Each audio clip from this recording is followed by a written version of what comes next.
yetersiz ve hatta başarısız olan eğitim sistemi manevi gelişiminden çok maddi başarıya endeksli sınav odaklı sistem, akran zorbalığının yaygınlaşması, rehberlik hizmetlerinin yetersizliği ve okul güvenliği konusunda gerekli önleyici mekanizmaların yeterince güçlendirilmemiş olması bu sorunun çok yönlü sebepleri arasında yer almaktadır. Bu nedenle eğitim ortamlarının güvenliğini arttıracak, öğrencilerimizi şiddetten uzak tutacak ve erken uyarı, koruyucu destek mekanizmalarını güçlendirecek kapsamlı ve kalıcı politikaların hayata geçirilmesi artık kaçınılmaz bir zorunluluk haline gelmiştir. Eğitim kurumlarımızda yaşanan şiddet sarmalının birçok nedeni vardır.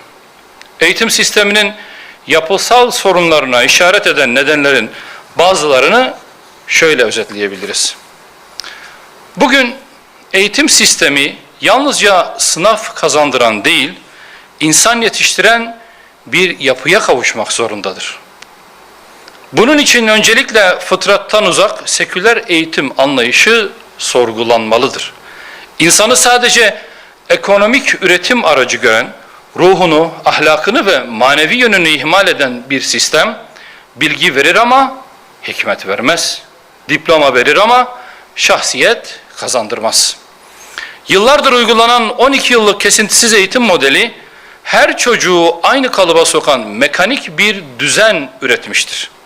Her bireyin kabiliyeti farklıyken, herkesi aynı sırada, aynı müfredatta, aynı hedefe mahkum etmek ciddi bir israftır. Mesleki yönelimler erkene çekilmeli, kabiliyet temelli eğitim esas alınmalıdır. Eğitimin omurgası olan öğretmenlerin itibarı mutlaka iade edilmelidir.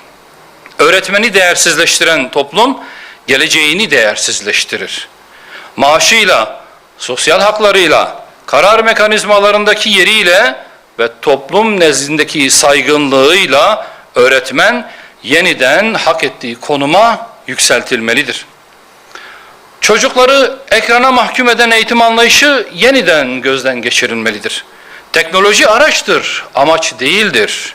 Kitapla kurulan derin ilişki, ekranla kurulan yüzeysel temastan üstündür.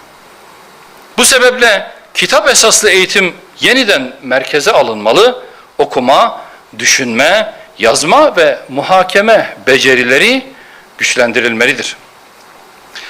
Bir başka temel mesele ise değerler eğitiminin yeterince öncelenmemesidir. Bilgili ama vicdansız nesiller yetiştirmenin topluma faydası yoktur.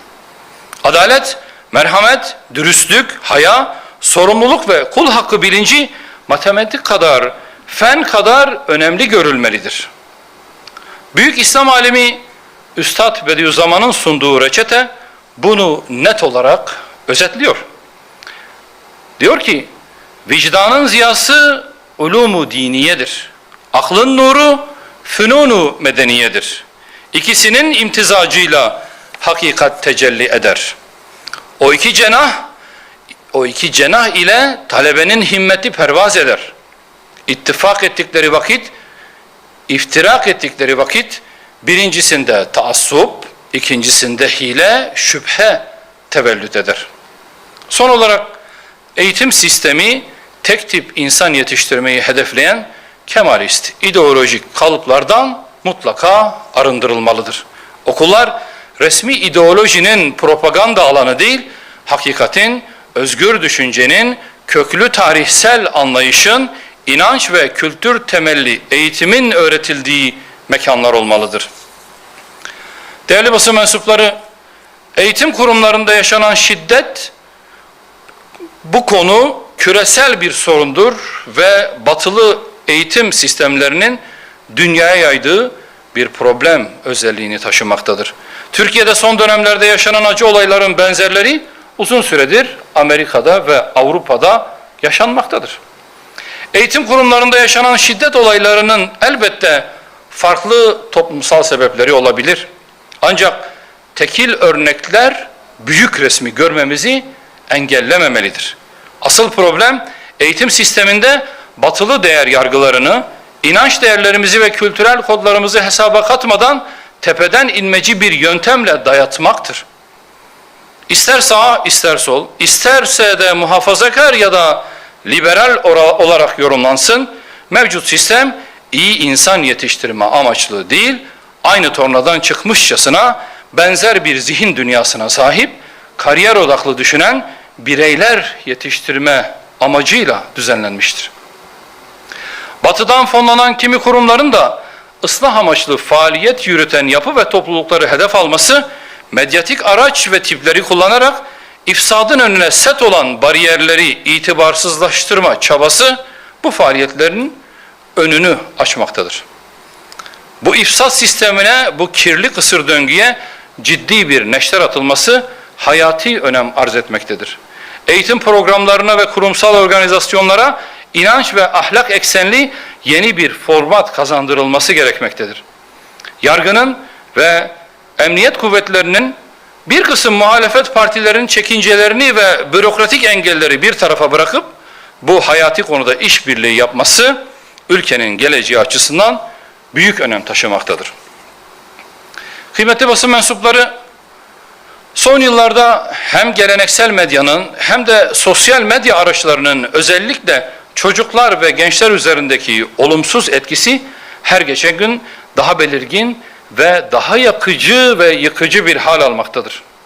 Bilgiye erişimi kolaylaştıran ve iletişim imkanlarını arttıran bu araçlar, doğru ve bilinçli kullanılmadığında şiddetin normalleşmesi, ahlaki aşınma, aile yapısının zayıflaması, kimlik gelişiminin olumsuz etkilenmesi ve dijital bağımlılık gibi ciddi riskleri beraberinde getirmektedir.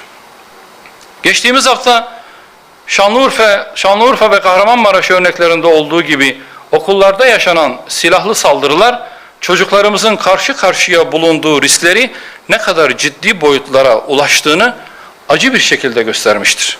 Bu nedenle çocuklarımızın medyanın ve dijital dünyanın zararlı etkilerine karşı korunması için mutlaka daha ciddi tedbirler alınmalıdır.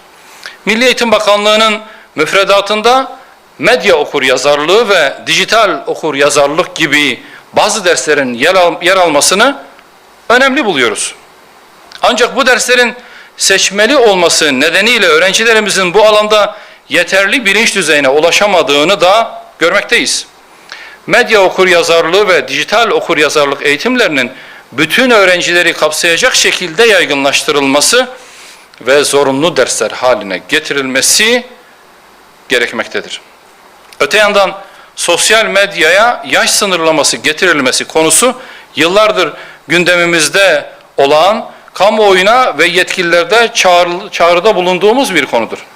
Gecikmeli de olsa bu çağrıların karşılık bulmuş olmasını ve özellikle çocuklarımızın korunmasını esas alan yasal bir düzenlemenin meclisin gündemine gelmiş olmasını önemli buluyoruz.